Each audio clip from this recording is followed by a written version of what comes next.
She's the newest, biggest battle wagon on any ocean in the world, and she belongs to the USA.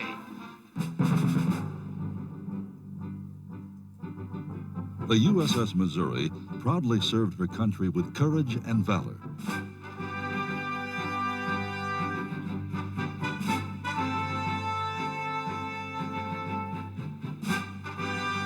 And it was on her noble deck the world witnessed the end of World War II.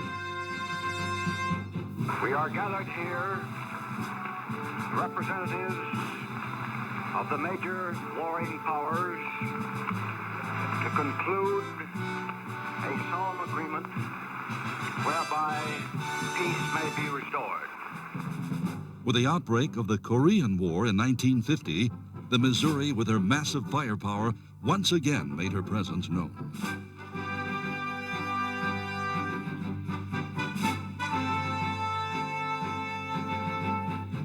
Following the war, the mighty Mo headed for Bremerton, Washington, where she would rest for the next 3 decades. In 1984, the majestic Missouri was taken out of mothballs and towed to Long Beach, California. Here, she would undergo a most intensive high-tech makeover.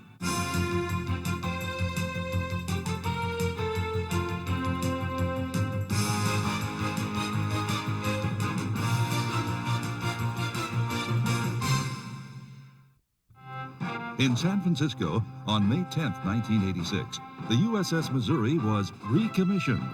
You have very important work to do, and you have a first-rate ship in which to do it. As of right now, we are officially at war with Iraq. In the Gulf War, the Missouri, equipped with modern weaponry, displayed the power of her Tomahawk cruise missiles and legendary mighty guns. Marking the close of the battleship era, the Missouri was decommissioned for the final time in 1992.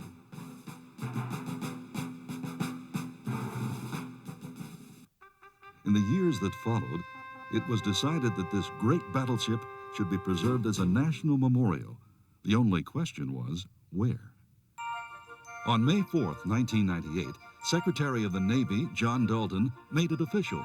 The mighty Mo would be transferred to her permanent home, Pearl Harbor, Hawaii, and placed in the care of the USS Missouri Memorial Association. On this Memorial Day weekend, America's most famous battleship is beginning an historic and final journey. The USS Missouri is leaving Bremerton, Washington on Puget Sound for the long journey to Pearl Harbor. The last port of call for the honored mighty Mo was Astoria, Oregon. In Oregon, people are turning out in droves to say goodbye to Big Mo.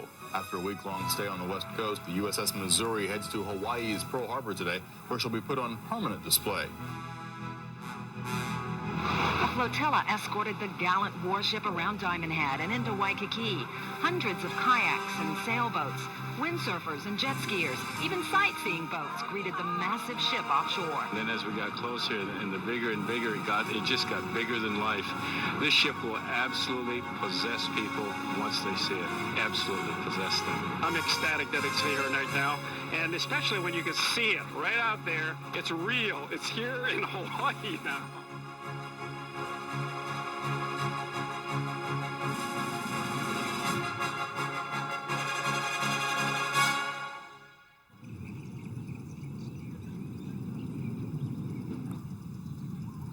It took actually 25,000 blossoms to put this lei together, you know. And we call it a lei of aloha. Perfect. That looks lovely. Thank you. To celebrate the 53rd anniversary of the end of World War II, 100 USS Missouri crew members who witnessed the historic surrender in 1945 arrived at Pearl Harbor on September 2nd, 1998. Joined by over 700 other World War II veterans and their families. More than 3,000 guests were present to commemorate the momentous event and honor the mighty Mo. Nostalgia and pride of service filled the air. What a great day, what a beautiful day, and an inspiring day to be alive on the decks of this historic and great ship, the Missouri. Our veterans of the war that certainly changed the world. It is indeed an honor for me to be here for this historic event. It is an event for which each of us can be proud to take part in and to witness history in the making. Let us not overlook the accomplishments of our sea services, our Navy, Marine Corps, and Coast Guard.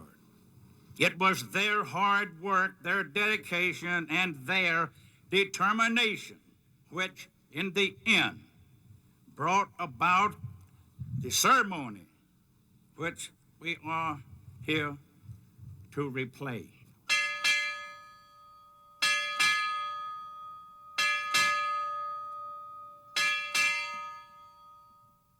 The Supreme Allied Commander, General Douglas MacArthur.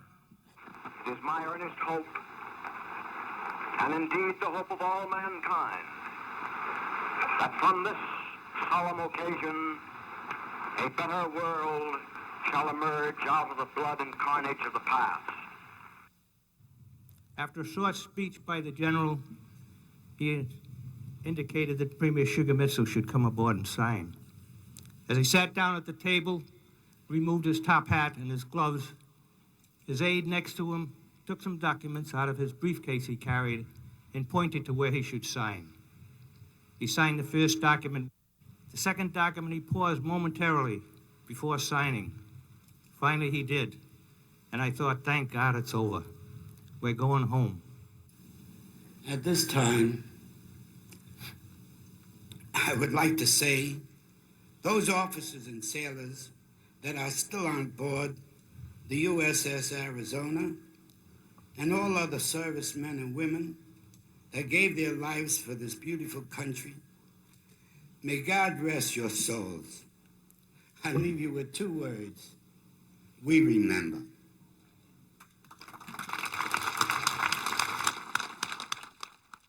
For the surrender ceremony itself, I was in watch in a closed-off portion of the navigation bridge directly over the signing area, with a perfect view of the proceedings. A feeling of relief and closure pervaded, rather than jubilation. World War II was at last over.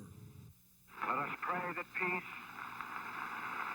be now restored to the world, and that God will preserve it always. These proceedings are closed. Ready. Aim. Forward. Ready. Aim. Forward. Ready. Aim. Forward.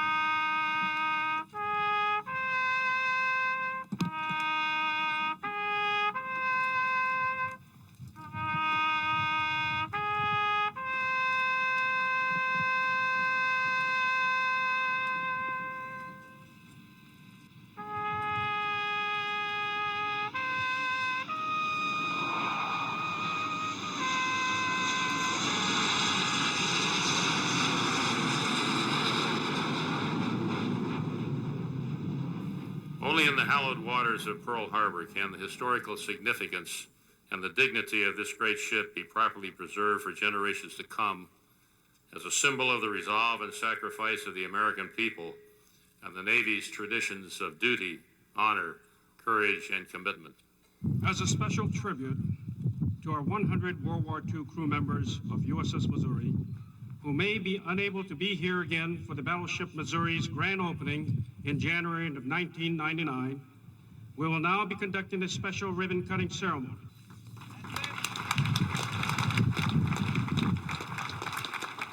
This is a proud day for all of us. This may also be the last chance many of us will get to visit our ship. We are the last of a breed of sailor that has served our country since the War for Independence, the end of an era, that of the battleship sailor. Only ships like Missouri can communicate the hopes and the fears, the confidence and the courage, the challenge and the commitment felt by the generation of Americans who won World War II in the Pacific. And their legacy will long be heard here in Pearl Harbor in the footsteps of men and women and their children who will visit this ship just to walk on these hallowed decks. September 2nd, 1945, Sunday, 7 p.m. Dear son, this day has really been a big day for your old man. This day at 10:40 a.m. Tokyo time, signing of the peace treaty started, which was the end of World War II. I think my father would have been pleased that his letter was kept. He would have been surprised that 53 years later, it would become part of a commemorative ceremony on the USS Missouri. In the shadow of this awesome war machine, which symbolizes the end of the greatest war ever fought in this world and the most destructive one, and also in the shadow of the Arizona Memorial that reminds us that constant vigilance is required always, let us celebrate, but let us also remember. As the mayor of the city and county of Honolulu, I tell you that I speak for every citizen on this island when I say we are honored that the Missouri has returned home. We in Hawaii have much to be proud and thankful for. And as governor of this great state, I want to express our people's heartfelt thanks to the veterans of the Great Pacific War, living and dead, who have done so much for Hawaii, our nation, and the world. My fellow Americans, my fellow veterans, distinguished guests, ladies and gentlemen, today we observe the 53rd anniversary of the signing of the surrender terms, signaling the end of World War II. The USS Missouri will remind generations to come that their ancestors rolled up their sleeves, gave their lives, shed their blood, prayed and sacrificed for a common cause, victory and peace. Together at last, the USS Arizona and the USS Missouri. From pain to pride, from sacrifice to victory, the circle is now complete.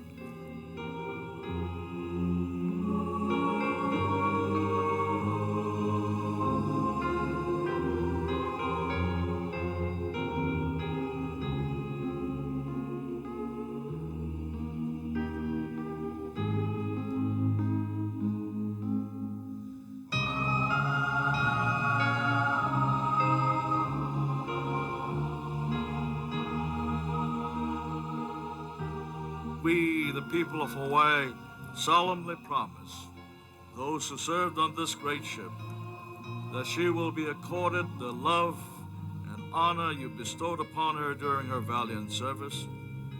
We shall carry on the legacy of victory and peace. God bless the mighty Mo. God bless America.